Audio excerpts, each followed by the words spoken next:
So I made a few predictions in my talk. Number 1, keywords are dead. Number 2, landing pages are dead. Dit is de Jerrel Arkes Podcast. Een podcast over organisch groeien voor B2B bedrijven.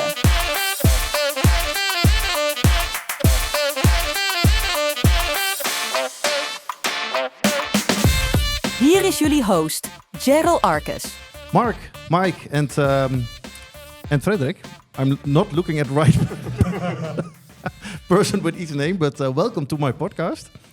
This is a little bit of a strange episode because normally we talk in my podcast about organic growth for B2B companies. This episode is about PPC and AI, but there's happening a lot, and I think it's still relevant for all in-house B2B marketers. So I think it will be great. We are at the Friends of Search event in Amsterdam. You are both talking here, I think. Yep. On the stage, and you are part of the organization. Yes. And also my co-host, because you know a lot about PPC and I don't, so I need one today. Can we start with a short introduction of all of you? You can start. Sure. I'm Mike Rhodes. G'day. I used to have an agency. It was one of the biggest indie agencies in Australia. Sold that a couple of years ago. Now I just pretty much use AI to build tools for the community, predominantly for some businesses, a bit of consulting here and there, but I am just obsessed with AI and love it, love using it. That's great, but so mainly for the PPC area? Predominantly for PPC, but then also for small business. Ah, very nice and interesting. And you? Yeah, I'm Fred Vallaeys for the US audience, Frederick Vallaeys for the Dutch audience. I was born in Belgium, moved to Silicon Valley when I was 15 years old, 32 years ago. Was a geek, a nerd, so I felt like I was going home, and I moved to Silicon Valley and lived there ever since. And just in the day-to-day of interacting with friends from my kids' school, from the soccer organization, like everybody works at Tesla, Facebook, Google, Apple. That's cool. OpenAI, Cruise, so all of that, LLM, Gen AI, it's all happening but you just around me. Still understand Flemish a little bit? I even understand Dutch too. And a funny little experiment. So my dad was in California about a week ago, and he was like, do you think GPT would understand West Flemish, like one of the dialects? And so we tried it out, and it understood. Oh, that's nice. Yeah. I tried it recently also for my dialect in the Netherlands, and it was pretty good, to be honest. Yeah. So that's nice. And you don't even have to tell it, hey, I'm going to speak West Flemish. It was just like, here I'm speaking. It's like, yeah, that's what it means. Cool. And you have been on my podcast before a few years ago, but it was a long time ago in a short episode. So I think we both don't remember what it was exactly about, but it was here in this room. Yes. And you? Yeah, great. So my name is Mark Grasmayer. I'm from the organization Friends of Search for the PPC stage. And I'm also working at Product Heroes, head of marketing, so a e-commerce PPC platform. I've been in marketing for the past 20 years now, so it's a long time. And beginning was more focused on content and SEO, but the last 4 years have been deep dive into advertising, which I like. So that's why I'm here. Normally I would say you move to the dark side, but in this audience I don't think I can say that, right? Sorry. All right, nice. Maybe we can start with, because the podcast is about AI and PPC, maybe we can start with the way of working and how AI is influencing your daily job. Is that... I think that's a good one, because I think also, and that might be good for the audience, that as a B2B marketer, because I'm also one, SEO and PPC are also very closely related. Like, it's not two different fields when you're the B2B marketing manager. So I think it's a nice topic to see. Also, if you have ideas on the SEO part, then feel free to also include that in the answers. But I think first question is indeed like, maybe for you first, like, can you explain why you made the shift as agency owner to the AI scene? Yeah, and I know enough to be dangerous about SEO, so I might steer away from that topic. Well, the main reason was I worked out I had 134 Mondays left of walking my daughter to primary school. And once I'd figured that out, I couldn't unsee that number 134. So I had to sell the agency and get out of that world. That was the main reason. It wasn't because I saw AI coming, but GPT-4 came out about the week that I started the conversation with the person that ended up buying. And as soon as that came out, it's like, oh my goodness, this has to change everything. This has to change every business, every task inside that business. I started going down the AI rabbit hole back in 2017, 2018, before GPTs were a thing. And back then I said that most businesses don't need AI. They don't need to go and hire a data engineer and pay 250 grand a year.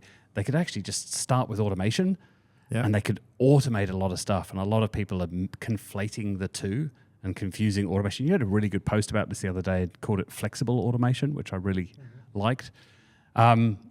So, saw AI coming. That was a big part of it. I wanted to go all in on AI because I think this is the greatest technology of our generation. I think this is so GPT means two things. There's the geeky term and there's general purpose technology.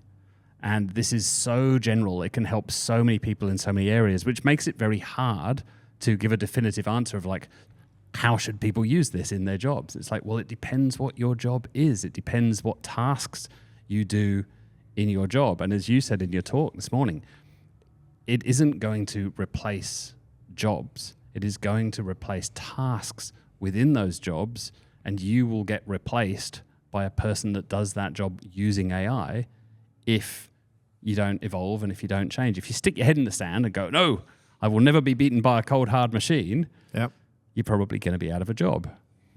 But if you evolve and you experiment, then this is incredible. The hard thing is there is no manual. There is no thing that says this is the right way to do it, which is wonderful if you're curious and you love tinkering. But for those people that sort of like, well, tell me how to do this, I need the step-by-step to follow along, then it becomes a little bit harder for those people. And you have a lot of those people as well who think it's hard to investigate it themselves to how they can use it. They want a manual, and there's not one. It is challenging to. It's easy to get started, but challenging to master. Yeah, and I think that in your speech you also talked about your editorial team, to say. Maybe it's nice to explain that as well here, what you did with that, because I think that's also closely related to SEO, because they can probably use that exactly. as well. And I think a lot of the ideas we're going to talk about, it's about the philosophy of how you use GPT or generative. And so we give examples from PPC because that's what we do, but you can just as easily equate that to SEO or really any business area. So the example you're alluding to is the fact that I think people think in very limited terms about what generative's capabilities are. They think about, I ask a prompt, I get an answer, I keep talking to it, but it's very unidirectional, right? But there's also image capabilities. I've generated 3D models for my 3D printer using generative AI, which is based on top of GPT, but it just asks for that data in a structured format, right? So that's one path of exploration. Like Mike is saying, if you start asking the right questions of what can it do beyond what we all think it can do, there's actually amazing capabilities. And so, Mark, what you're alluding to is the fact that oftentimes you think about GPT as this one helpful assistant to help you achieve whatever the task may be. But why limit yourself to having one assistant? I mean, there's no additional cost to having 1,000 assistants. The only cost is training those 1,000 assistants and telling them what personality they take. And so what I did for blog posting, I made 5 personalities. One of them is Benedict. I call him Benedict. He's a skeptical reader. And then I have Clara Factwell. She's a fact checker. I have a CMO personality and a junior account manager personality. And what I do is in a GPT chat, rather than individually chatting with each of these custom GPTs, I call them sequentially in a generic chat. And the way you do it is you just mention them. So I say add Benedict. So they are custom GPTs, right? They're custom GPTs that I built. And very easy. Like I just told Benedict, listen, you're skeptical. That's all you need to know. So he reads my blog and he's like, well, here's like, I'm poking holes in it. I don't even read his response. Then I go straight on to the next one and I ask each one sequentially, what do you think about this post? How could I make it better? And then the 5th and final custom GPT, her job is to take the feedback from the others, consolidate it, and give me the 3 most important changes that I could make to make that blog post better. And so I've deployed a small army in this case of custom GPTs who are each have different personalities, bring different perspectives. And so if we consistently hear that the CMO level and the fact checker are having the same issues, well, then that's probably worth paying more attention to something that just comes out from the skeptical reader one time. I like it. Yeah. I had a journalist in my podcast a few weeks ago, and we were also talking about the idea that you have a piece of content and you can add all of these AI layers with the different personalities on top of it to make it a little bit better each time. And the fact-checking part is also interesting. I'm testing that right now with deep research. And that's pretty nice because it can visit a lot of URLs, more than 100, I think, and then just check research, examples, all of the things that I'm saying in my blog post and see, is this correct? Can we use this? Yeah, deep research is amazing. So it gives longer answers, which is very beneficial. So even in a blog post draft, the amount of research that it goes and does on your behalf, very helpful.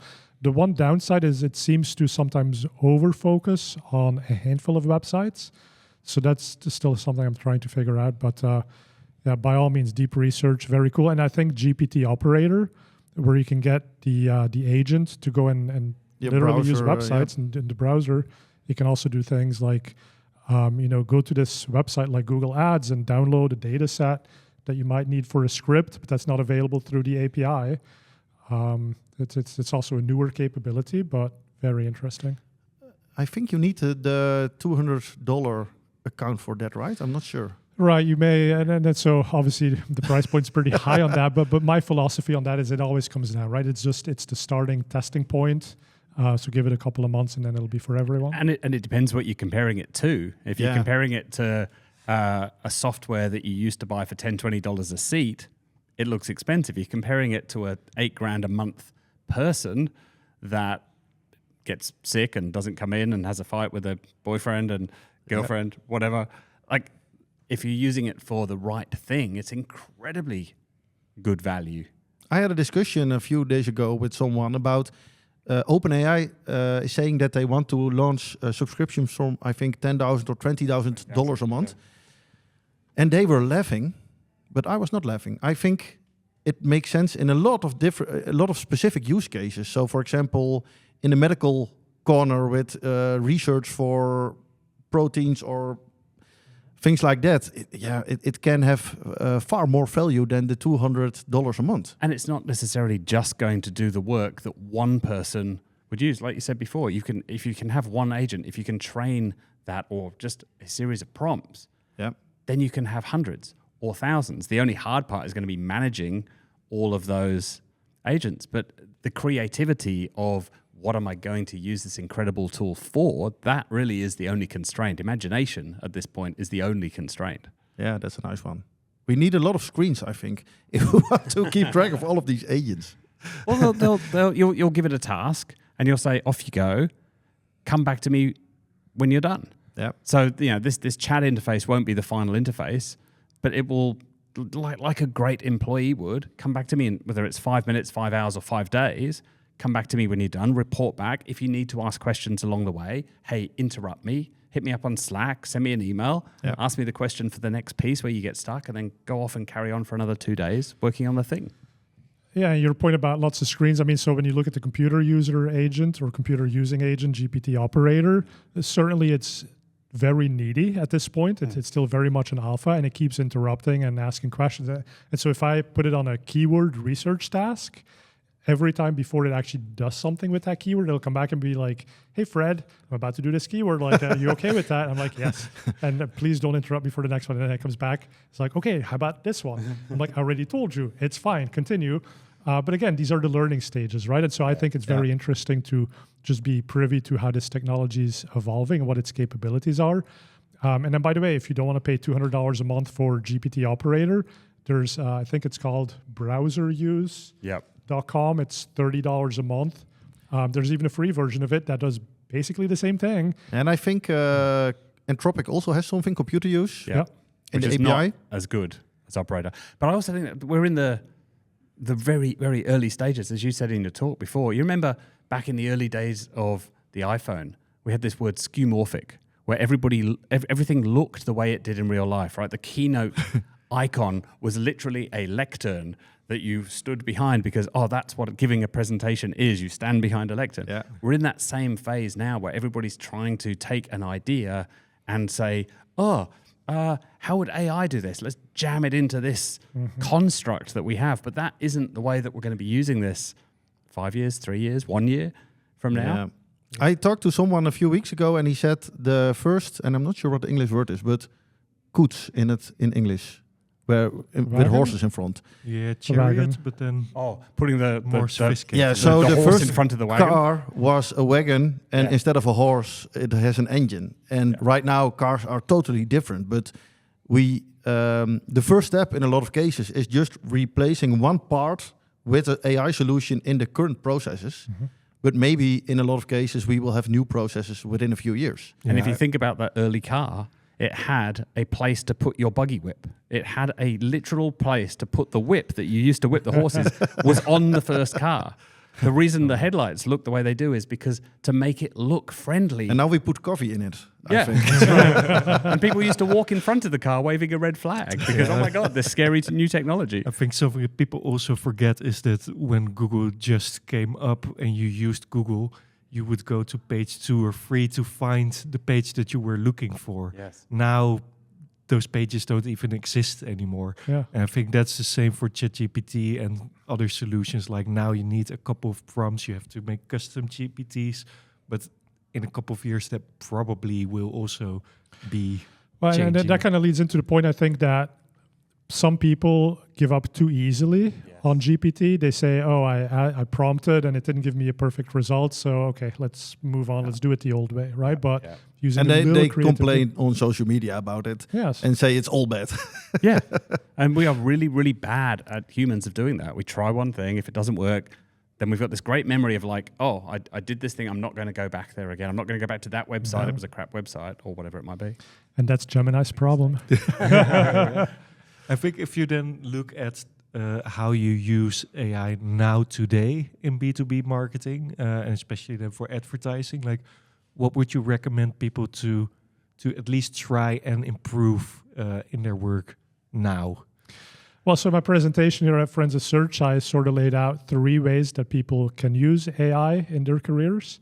And it's equating it to a mountaineer, right? You can scale new heights, reach new peaks by using AI to teach you something you've always been interested in, but maybe you didn't have the capability or the time to learn it. So if I want to get better at statistics and do a statistical analysis of some B2B PPC data, great. I can ask the GPT to do it for me, but I can also then ask it, how did you do this? Like, why did you do it this way? And you can start to understand. And that's good because you're learning, right? You're not just trusting the system to do it correctly on its own and maybe have some gaps in its knowledge that you could have filled in if you prompted it better. Okay, so that's scaling new peaks. And then the middle ground is you just do your existing job, but you do it faster. I met with this VP at Microsoft, and she was super excited about Copilot and how it could attend meetings because, no, it wasn't about, like you, Mike, having more time with your daughter and walking her to school, but it was like, now I can go to 2 or 3 meetings at the same time instead of just one meeting. More meetings. Yeah, exactly. But she took the whole philosophy of, listen, it's taking the thing I already do and letting me scale it and be the best and most effective at that. And where GPT is nice here is because if you're just using it to do the same thing you've already been doing, it's very easy to spot mistakes and bring it back in and correct it because it's just scaling you. It's making you more effective, right? And then there's the danger zone where you just say, my boss asked me for a statistical analysis or my boss wants a script. I've never done this. I'm not particularly interested, but I think GPT can do it. You do it. You give that work without checking it or without understanding. It's broken. And next thing you know, you get fired. And that's the hard part. I think a lot of people use it in a way that they don't learn to think very critical about things. But for me personally, I think more deeply about things with ChatGPT. And I wanted to say something else about it, but I forgot.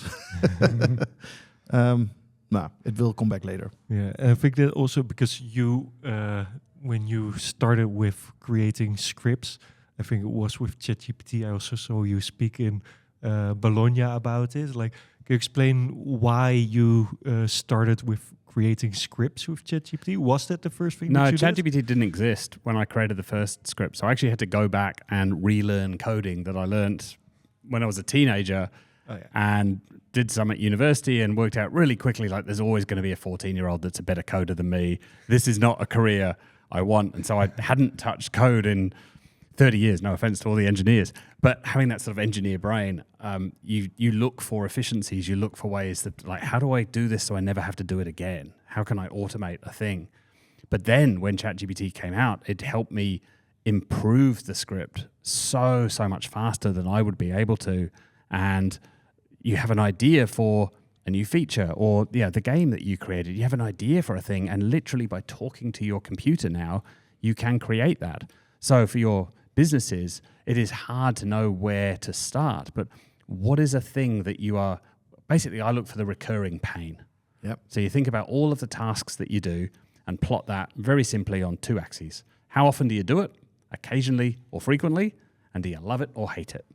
And find that stuff that you're having to do a lot that you really don't enjoy doing and go, how can I use AI or automation, doesn't have to be AI, to help with some of this task so I can automate a part of it, so I never have to do this bit of it again, so I get rid of that off my calendar. Like, just that's an easy way to do it. Look at your calendar and go, which block am I dreading? Which one do I look at and go, oh God? Do you think this is a skill that most marketers should learn? So, for example, if I have a use case and I have to be a programmer to create it or developer, should I learn to do that with Claude or ChatGPT? Or do you think the features that they are rolling out, for example, that it can use your browser, are for most people enough to automate and to use agents without using no-code solutions and making it very technical? You certainly don't need to learn to code. I still think there's huge benefits in learning a little bit. It's a bit like, okay, think of it this way. If you ask a graphic designer to create you a new landing page. Maybe they're not dead yet, maybe they are. But you create a new landing page and they create something. You give them a bit of a brief. And then you go and stand over their shoulder and say, can you move that bit down a bit? And could you put that there? And, oh, we need more testimonials. You have an idea of what you want to create. Yep. And you talk to them and that's all an agent is. You can now create the same way by talking to your computer and saying, I've become that kind, I hate it. Can we make the blue a little bit more purple? And can we move the logo 10 pixels to the left? I'm like, I used to hate those conversations, but now I'm having those conversations with my computer. It's creating whatever it is I asked. I created a game of asteroids. You remember the old arcade game, Asteroids? Yep. One prompt. 2 minutes, and I had a playable game of asteroids that my kids are like, can I play? Get out of the way, Yeah. No, I totally agree with everything Mike is saying. And the one layer that I would add on top of that is how are you looking to deploy the thing, right? Is it a game of Asteroid that you and your kids are going to play? Or is it something you want to open up to the community, have a login system, have like a top score system, have some social components? And so in those cases, it's the proof of concept that you've created in 5 minutes, right? That's amazing. Yep. Now you can give it to a proper 14-year-old engineer who knows how to code better than you and who's going to take it like that last leg of completion. But just the fact that you can do a proof of concept, which normally you'd go to a design team for, you'd have multiple conversations with an engineer. You might not even understand, like, if I need to build a login system, what are my options? Well, GPT is going to talk you through it. And so one of my favorite tools is v0.dev. Yeah. If people haven't used it, literally one prompt, you can build a Chrome extension, you can build a web app, you can build almost anything you want. It generates multiple files of code. It'll run it in your browser. Once you want to deploy it, it becomes a little bit harder, right? But very, very good. But a lot of the in-house marketers that are listening to this podcast, I think, are alone in their company. They are the only marketer. And then I think this can be great. For enterprise organizations, it's harder, of course, because you have all of these security and compliance things that it's, I just want to, you reminded me of something with what you just said, is that most people kind of walk up to that blank screen of ChatGPT and get a bit stuck, right? I don't know what to ask. I don't know what the prompt should be. I don't know how I should be using this thing. Yep. Flip that around and have the machine prompt you. It is the best thing you can do. So I've got to do this data analysis thing for my boss. I don't know where to start. Here's the CSV file. What questions should I be asking of this data set? What are 5 more? I what like are that. 5 more? And have it ask you the questions. And then after it's asked you all the questions, then you can do the thing. Most people get the idea when you look, for example, on LinkedIn, that it's all about prompting. The first prompt, and then it should be done. The answer should be complete. And for me personally, my prompts are very short, and I start a conversation. And the conversation can take long. Yes. And the other thing is, I know what I want. And most people don't know what they want. And of course, what you also said, you can ask things to better understand what you want, but you should not focus on the first prompt that should be perfect. I think prompting is not that important. You should just know what you want, be able to describe it, and then have the conversation to go to your end destination. I love that point, because I think we see so many prompts out there that people give that are 1 paragraph, 2 paragraphs, like behave in this manner. This is my problem. And it's like, well, now I've got to write an essay to get it to do this thing. But what you're saying works to it, but it's deconstructing it. And because of the benefit of memory, it learns over time. It's like you don't have to keep retelling it that, oh, you know, I run a podcast, or I run a software company, or I do this and that, and this is what I care about. Yeah. So your prompts can become shorter, and it just already knows what you want. It only gets complicated if you want to go outside of your normal scope, because it's sort of like, well, wait, I thought you were a software engineer, but now you want to do this thing. Like, but yeah, short and sweet. Yeah, works but well. still, I'm creating a lot of content with AI. So, for example, I create a lot of podcasts for companies, and then with the transcripts, we also make articles, LinkedIn posts, things like that. And I like to have a short prompt, then see the output of the article, first an outline, then the article itself, and then see what is not good about this article, and then try to fix that, instead of making 2 pages of prompt for the perfect article. That doesn't work for me. Well, and there's also drift, right? So drift is the idea that large language models are not static. And so Stanford University did this one study where it was a simple mathematical question, and they saw that model 4.0 GPT-4o got significantly worse at giving the correct mathematical answer over the span of 3 months, whereas model 3.5 surprisingly got much better.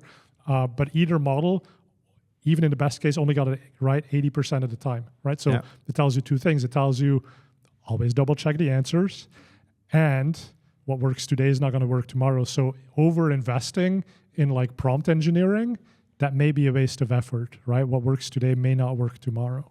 Yeah. I think also expectations are really, really critical here. As we've been saying, like a lot of people are expecting this thing to be perfect, and then when it's not, give up, walk away. Yep. But this isn't, and you touched on this in your talk, it isn't deterministic. This thing isn't following a set of rules. Nobody at OpenAI programmed an answer to your next question and said, oh, when someone asks this question, this is the answer we're going to give. It's making this shit up every time, right? So you need to try different ways. You need to try different tools. Try all of the different AIs. Prompt it differently. There isn't, people are sort of thinking that it's like hocus pocus, and if I whisper the right magic words into this AI, it's going to give me the perfect answer. But you got to realize that there is no manual, and experiment with different ways, and be open to this thing being crap at something you thought it was going to be good at, but then it'll blow you away and be amazing at these other things. Ethan Mollick calls it the jagged frontier. It's very hard to predict what it's going to be good at and what it's going to be bad at. And there's this great story. So Sal Khan, who runs Khan Academy, was talking to Sam Altman, who founded OpenAI, and Sam didn't think model 3 was going to be a big deal when they first launched ChatGPT. He thought it wasn't going to be good until 3.5. So he tells a couple of his friends, can you go and test this thing that we have? and Sal goes, well, do you think it works in other languages? And Sam says, no idea. Just go and test it. And so he tests it, and it works amazingly in many languages. And so that's kind of the whole notion, like Mike is saying, it can do so many things that are unexpected, but you have to venture into that area. And like I said earlier, like I make 3D models for my 3D printer. And as a human, I have a hard time understanding how can a computer model know where to put the vectors in the STL file to do this thing for me, because I don't speak vectors. I don't speak STL files, right? But to a computer, it's no different than using English or Dutch or whatever language and words. And again, so we just need to push these boundaries and try new things, and it just opens up these amazing doors for us. What I try in a lot of cases is find stupid use cases for my private life. So I think 1 month ago, I created a carnival song for because we had that in our town, and I put it on Spotify. I made a cover with Midjourney, and I used Suno for the song. I used 11 Labs for some additions, but a lot of these things I created also video clip with Luma, and parts of that I'm using then in my job. Yeah. And what I love about that, what I love about that is people ask, how do I differentiate myself? Well, you just explained it. It's not about, OpenAI, ChatGPT, it's the one answer. It's like you just named 6 specialty tools that are fundamentally based on LLMs, but they help you do very specific things. And then you put that together in the right way. And it's like, oh my God, that's amazing. How did you do that? Like, can I hire you? But you had to know what those tools were. Yeah, and I think also as a B2B marketer, it's really important to keep testing it because it keeps evolving so fast. Like, I remember that almost 9 months ago, I was interviewed about AI and about using it for creatives. And I said, like, I will not use it for creatives right now just to get ideas. And then 4 months later, new model launched and I tested it. I was like, okay, now the interview can be thrown into the trash can because you can now use it to create images for ads or for case studies and such. Yeah. That's it's changing rapidly. Yeah, and we are in the very, very early stages. For anyone that's listening and thinking, "Oh my God, I've missed it. I don't know what I'm doing. These guys are so far ahead." No, we're all right at the beginning of this and all figuring it out as we go. We are all so early. You used the slide of computers in the 60s and the internet with that Yahoo shot in the 90s. We're at that same point with this. We can't fathom what this is going to be like in 2 years, never mind 5 or 10. This morning I heard something I think Sam Altman said it, that the change in the next few years will be bigger than where we are right now compared to the 1500s, something like that. That's crazy. Oh, it'll be bigger than where we are now compared to the 1920s. We're going to get a century's worth of change in the next 5-10 years. Yeah, I mean the 1500s, the Middle Ages, so a few hundred years ago. It's not that much happened between 1500 and 1900 anyway, right? Or not much good. No. Maybe that's a good topic to move to, the future of this. And then maybe a little bit the short-term future, so the next few years. Yeah. What do we expect? Yeah. I think that to give an introduction to like the future as well, like what I see in my role as a marketer is that I now use it for creatives, for creating content. But now it's like I see also with my team members that they use ChatGPT and solutions like that less. They more use tools like, for instance, FreePic, which has then multiple elements in it to create images. Do you think like this change like is necessary first to have people to use solutions which integrate AI? Or do you think that AI should evolve to be used now by marketers? I'm not sure I'm going to answer this the right way, but I would say they're using this new tool because they've seen a glimmer of hope using the basic tools. And then they've gone, oh, this can be really useful. How can I put this on steroids? How can I accelerate my speed and my progress with this thing? And oh, here's this tool that allows me to do the same thing multiple times at the same time. That's awesome. And there'll be versions of that for video and for image to video. I don't play with the creative side of tools at all, so I'm not up with all of that. But I did see the image to video, the Google one has come out, which apparently is amazing, bloody expensive. But you can again, use depending on what you compare it to, right? 25 cents a second or something. I'm not sure, but you can add very specific things, add glasses and change the color and have a beard or whatever. So I saw some demos this morning of that. Very impressive. Put yourself in a bicycle in Amsterdam. That was good. That's right. Yeah, I made a picture of myself on a bike in Amsterdam, and that again, it took 2 tools: ideogram to generate an image with a T-shirt that had the correct wording I wanted. And then I used the face swap AI to put my face on the bike rider. But again, it's like, you have to know which tools. And so I think what tools introduce is constraints. And large language models, it is said that they thrive on constraints. If you give it a generic query, a generic prompt, it's like you're asking this thing that has all knowledge in the world.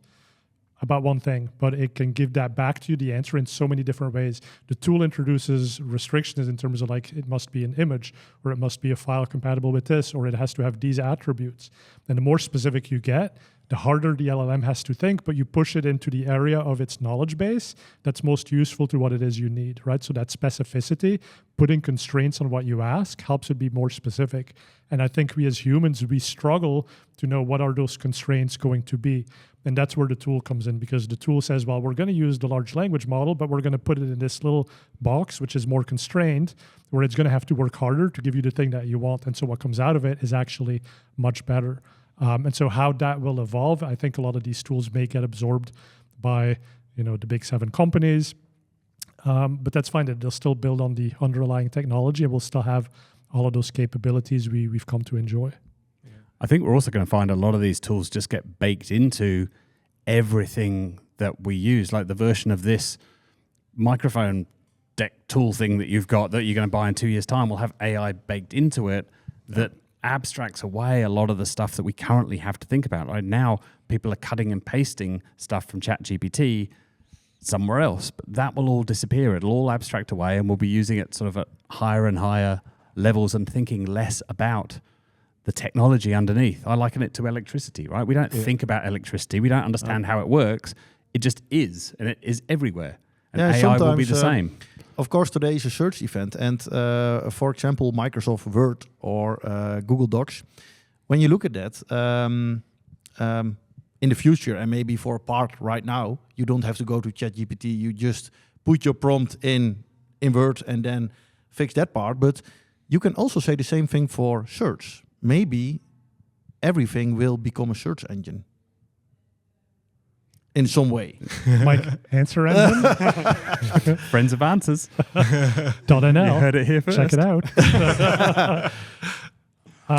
So the entrance point, of course, you have Circle to Search on Android. That's a new entry point to a search engine, but it doesn't matter where you are. And what I equate that to is one of my biggest frustrations in life is the internet. And the fact that for every little thing I want to do now, I have to pull my phone out of my pocket and go to Target to order more toilet paper, or to put something on my shopping list in notes, or to look up the email with the teacher's announcement, right? Why do I have to keep pulling out this device to do things when human nature is to have conversations? Yep. And so the thing I'm wearing on my wrist here is the B computer, and it processes my whole day, all the audio it picks up, and it gives me my action items. But the action item is now, okay, it sounds like you talked to your wife about there's no milk left, like you might want to add that to your shopping list. Well, no, just go and order the milk from the store that you already know. It knows what stores I go to because I talk to the people in the store. So you have a transcript of your whole day. My whole day. And this podcast. Yeah. But also then tonight when you think, one of them mentioned this great tool, you can just ask it. Exactly. Yeah, I need that too.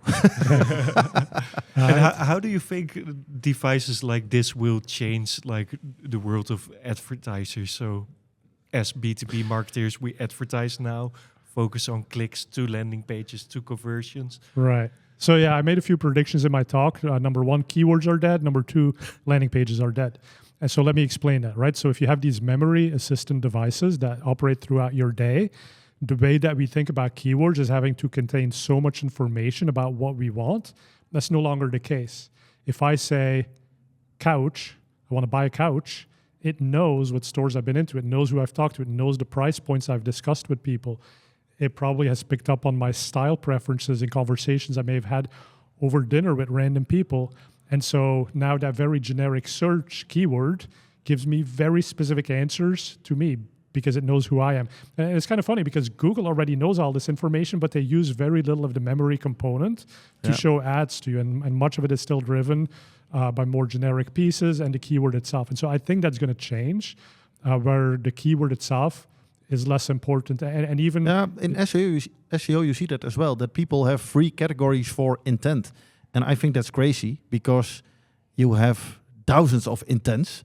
And also for one keyword, you can have so many intents and a combination of different intents for what you would expect on the landing page, but also with that search query. And yeah, exactly. I hope that we will enter that era a little bit. And so you mentioned landing pages, right? So I also say landing pages are dead. And the reason I say this is that Microsoft data shows that if they show ads with the Copilot experience, the CTR goes up on the ads. So people are finding more of what they want when the Copilot memory helps them show the right ads. But the surprising thing is that even though they found exactly what they want more often, the typical consumer spends more time in that chat interaction. So what it says is they're going deeper. They found what they wanted, but now they have follow-up questions. They want to make sure it's exactly the right thing. And that was often the job of the landing page, of blogs that you wrote. But people really don't want to have, I mean, does anyone want to read your landing page? Probably not, right? They don't want to do the work. They don't want to do the work. So if the chat summarization, or you can, and again, we're talking about often typing with a chat, but no, I prefer conversing with chat on the app. And so it's much better experience. And so the purpose of the landing page really becomes about a transaction. Like that's the one thing GPT is currently missing, is it doesn't let me do the transaction. And then the buyer journey is in the chat. And then the one step after that is just buying it. Something like that? Right. But I think people are still going to spend a lot of time in that chat to go deeper, to ask the questions they would have otherwise asked a salesperson or to have investigated on the landing page. So that information is still useful, but it's the way people consume it that's changing. Or the stuff that they didn't know to ask, right? So back to the idea of being prompted, maybe it's going to proactively say, hey, have you considered this? When you were talking before about your B computer, I was imagining your Meta glasses interjecting and going, no, I've seen the inside of your home. That couch is not, is not going to fit. Wrong color, dude. I think the only limitation on the speed that this will develop, at least in Europe, I'm not sure in the US or Australia, but I think in Europe the laws might be too strict for like this memory device which you have, which learns from you and stores it. Like our cookie laws are way more strict and such. So do you think that in the US, for example, this will, might? No, be and listen, there I first, think this sort of a device, so it does have a mode where I can pause it from listening. But I have to be very cautious because even in friend circles, I like showing off the new tech I have. And the first time I had the Ray-Ban Meta glasses, and I would show them to people, they immediately became very cautious around me. They were like, wait, am I being recorded? I was like, no, look, there's a light that tells you if it's recording you, right? But people don't open up to you the same way that they otherwise would have. So I think privacy aside, just humans don't generally like being recorded if it's a personal conversation. And now most people don't recognize it, but exactly when they do, it can become an issue, of course. Exactly. And so that's why it's so important for these devices to be very obvious that, hey, now I'm recording, now I'm not recording. But yeah, and I think there's also the usefulness, right? So if the consumer finds this useful and helpful, then laws may change. I mean, and one thing, honestly, that I find crazy in Europe is that at the train station, it's like you cannot record our train workers without permission. And it's like, so they can do anything to me, they can be rude to me, but there's no recourse that anyone has. Like, I think European laws are a little bit too far on the personal privacy. So it basically allows bad behavior. And I think some things that control behavior is the fact that, hey, somebody else is going to potentially see this, right? And it keeps things in check. So, I mean, I think maybe the US is too far on one side, Europe too far on the other. Hopefully we can find a happy medium. Yeah, I think also the laws are not that strict around privacy, as in, for example, in the Netherlands, you're officially not allowed to point your camera into the street. But as soon as something criminal activity happens, the police comes to your door and says, do you have footage? It's like, Yeah, indeed. Have we covered the future part enough? I think we can talk days about the future of AI, but I think a useful framework for that is the 5 stages of autonomous driving. And so we're sort of at about level 2, level 3 at the moment. And that 5th stage is the car doing everything. And I think that 5th stage of AI for us in the business is pretty much what you were saying, of that AI being proactive, and rather than you having to search through a transcript or say, what's on my shopping list, it's just going to prompt us. And that's a very scary dystopian future for a lot of people. Again, I think it depends how you look at it, right? That can be incredibly useful, incredibly freeing, or some person's worst nightmare. Well, we have the 5 stages of OpenAI to AGI. And I think stage 3 is agentic AI, and we are starting with that right now, I think. Yep. But after this, I think the 4th step is innovators, so create new things. And then after that, Organizations. take over complete jobs, tasks, running whatever. an entire organization. Yeah, and that's crazy to think about. But on the other hand, a lot of predictions say that we will see that maybe within 2 years from now. Yeah, I mean, I'd say maybe 5 to 10, but it's certainly there. And I think we just have to start asking bigger questions about longevity. What do we do with? I mean, we're gonna get to live longer. We're gonna have less work to meet basic needs. So what do we do with our times? Right? It's do we all become like what is it, Wall-E? The people in the little wheelchairs because we've forgotten how to walk and to do anything. But earlier in the conversation, you said AI is not replacing you, but someone with the right skills. When you look at step 5 of the road to AGI, for me, then it's hard to still say that. Sure, but I don't want to worry about something that may or may not be coming 2 years, 5 years, 10 years, who knows. I think to have agency in this, you have to focus on the next 6 months, maybe 12 months, and say, what can I do now that gets me on the right path? What do I need to learn? How do I become indispensable to my business, to my agency, whatever it might be? What do I need to learn? I think you had a stat, or somebody just had a stat about job applications and needing AI skills. Yeah, so the stat was from Wall Street Journal. 25% of job listings in technology nowadays require some AI capability. And so that's a dramatic rise that started at the introduction of ChatGPT. Yeah. So if you want to get a pay rise, if you want to be indispensable in your business, doesn't matter what business you're in, doesn't matter if you're B2B, B2C, doesn't matter. Figure out how to use the tools that make you better at your job. Don't worry about being laid off and computers replacing us, because enterprise especially is incredibly slow to implement all of this stuff. We could stop today, not improve these AIs at all from where we are today, and it would still take 5 years to actually use all of the value that's being created. I agree. I think we can almost reach AGI with what we have today if we just connect the right tools and And right now, the thing connecting those tools is the human, right? It's taking that output and cutting and pasting it somewhere else and thinking, like you did with your thing, of like, I've got this tool and then I'll put the lyrics into here and then I'll use that to create a cover. You're the glue connecting all of these different tools together. That will just get abstracted away and some other tool will do your job in that, and you'll go on and do bigger and better things. Yeah, but it's also hard. So how do you prepare? I got this question 2 weeks ago from someone who wanted to do more with AI, but the person didn't like AI and working with it, but had the feeling I have to do something with it because otherwise I will have a problem. But I thought it was hard to give her the right advice, because where do you start? Yeah, just play with it maybe and make it fun for yourself. I think you start with a different attitude. Honestly, I think it's having agency. Reid Hoffman just wrote a new book about this, super agency. It is how you choose to perceive your role in all of this. And if you go, I can't do anything, this is all pointless, then you're probably going to be like that person of like, I don't like this, I don't know where to start, I don't want to, I'm going to stick my head in the sand. Nah, not playing. But if you go, this is an incredible time to be alive, oh my goodness, maybe there's a whole bunch of my job that shouldn't be a job that a human does anyway. Maybe we were never meant to take a fax from the back room and walk over here and type the thing into a different computer that somebody else typed into a different maybe that isn't what humans are meant to be doing. And maybe she's actually ahead of the game a little bit here, because if you do believe that in 5 years there's going to be AGI, then systems will basically take care of us and we won't have to work at the same level that we do. And so, sit back, wait for other people to invent that future, and don't be a striver, right? And that's okay. And I see that difference between European and American culture.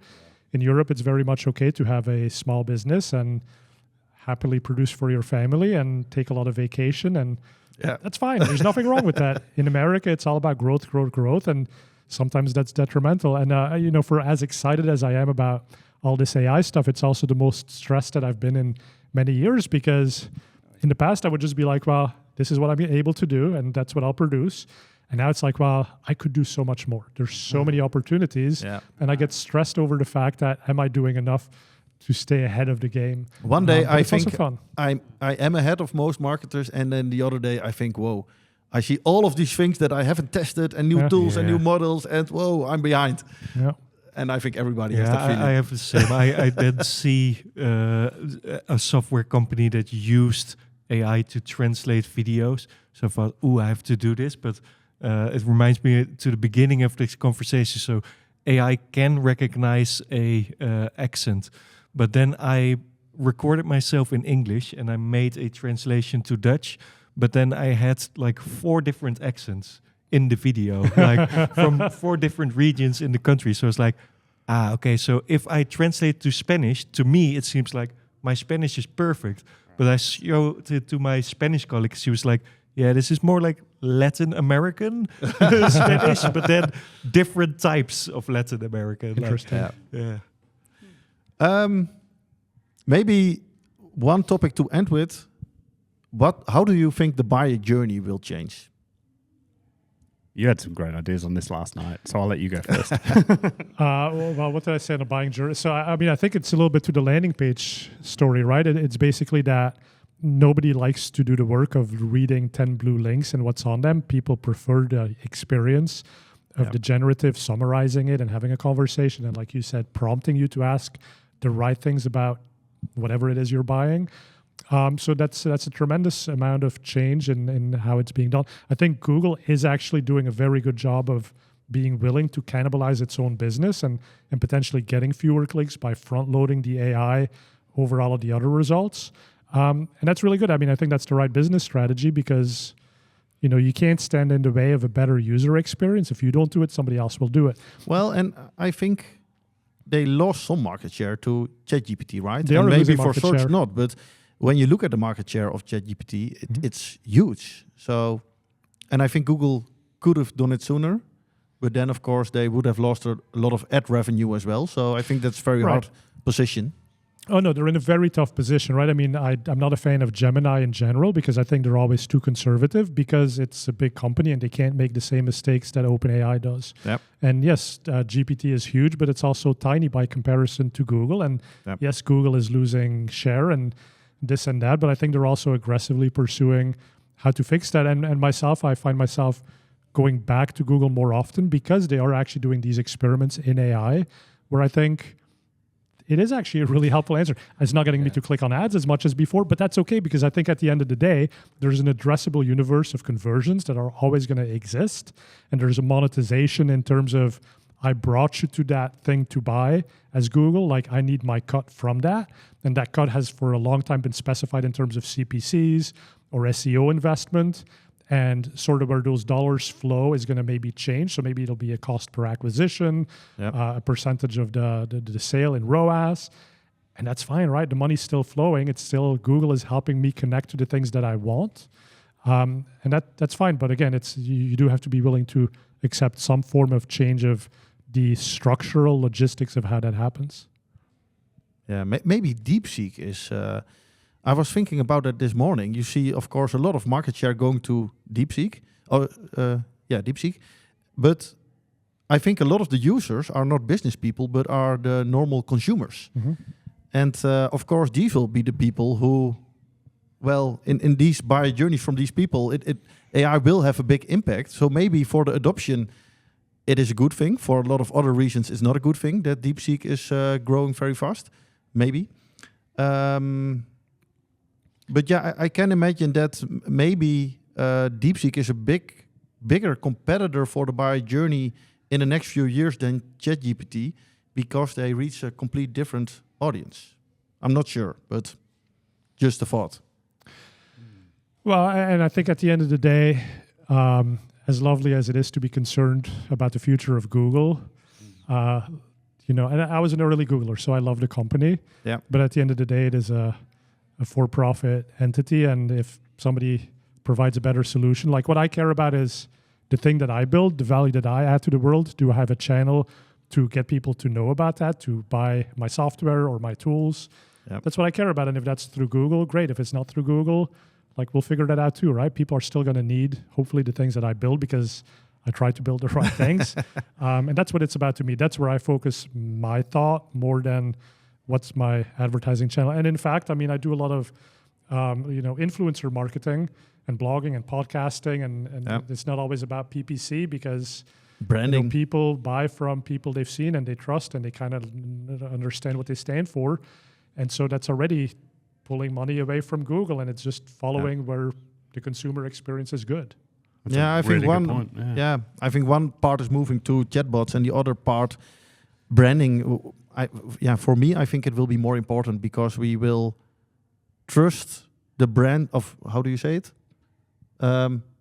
We will depend more on the brands that we already know because we don't see all of these brands in our journey anymore. Mm-hmm. We get the information from another source, so we will think about the brands that we know that can help us for the specific problem that we have. And the personal brands too, not just the businesses, right? I'm seeing a lot of stuff in my feeds about the importance for a CEO to be on more podcasts, to raise their profile, not to hide in the back and never be seen, but to be the face of the company and talk about the business. Like you say, people buy from people they know, like, and trust.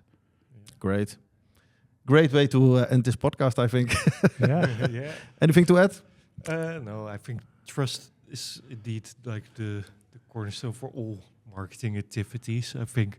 But still, like with the personal branding, I'm still a bit in doubt because also for companies that you need products from, like in the supermarket, I know nobody at the supermarket and I go there every day and buy a lot of products. I think in B2B it's very important. Difference between commodities and considered purchases, that's I guess. True. Yeah. Right. And I think to go on that a little bit, but the supermarket is already curating what is in there.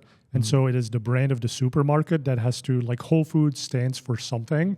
So you must trust that the products they've decided to put on the shelves conform to those standards. Yeah. And so I think that's the branding element is just like one level up. But yeah, I totally agree. And in fact, I'm building a new app. It's called Founder's Voice. It is to allow business executives to have more of a personal brand, to have something to say on social media.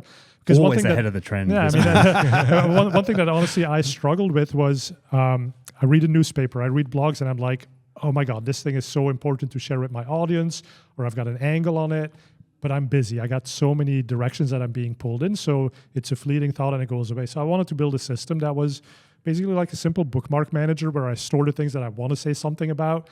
I'm using generative AI to allow myself to say something about it very quickly. And Gen AI helps me build it into more of an angle, a hot take, if you will. And then the system also helps publish it on LinkedIn, on X, on whatever social channel you want. Because, I do totally believe in branding, and I think it's hugely important. Yeah, what you're saying, I also believe in maybe that we will all need some kind of second brain with all of our knowledge and perspectives. And I'm trying a little bit to build that for myself with all of the podcast transcripts, voice notes to myself, all of my LinkedIn posts. Mm-hmm. And then it will be very, a lot easier to create content and also respond on new trends that happen today, for example. Yeah, I think we'll all have a digital twin. Yeah. The entire country of Singapore has a digital twin. Every pipe, every electricity connection, it's all mapped real time in a computer. We will all have a digital twin that we can check in with and ask questions. What should I be saying on this podcast? Tell me a smart thing to say, quick, in my ear. Yeah, but I think when I ask based on all of my LinkedIn posts and voice notes and podcasts about a new tool that will launch today, I think it will be pretty good at thinking what I think about that. Yeah. So, interesting times. For sure. Where can people find or follow you? So LinkedIn, Frederick Vallaeys, and then of course check out Optimizer. It's our PPC management software suite, award-winning, free trial. So check it out. Great. It is a brilliant tool. My agency depended on it for many, many years. On LinkedIn, I'm Mike Rhodes Ideas, and my latest project is 80/20 Agent, which is a tool for Google Ads people to see their data slightly differently and sort of start to tiptoe towards being an agent that can do stuff for you. Great. Yeah, and of course follow Friends of Search on Instagram. That's important. And if you want to follow me personally, I'm on LinkedIn, of course. Great. Thanks a lot. Thank you. Thank you. Bedankt voor het luisteren naar de Jerrel Arkes Podcast. En vergeet niet om je te abonneren via YouTube of in je favoriete podcast-app.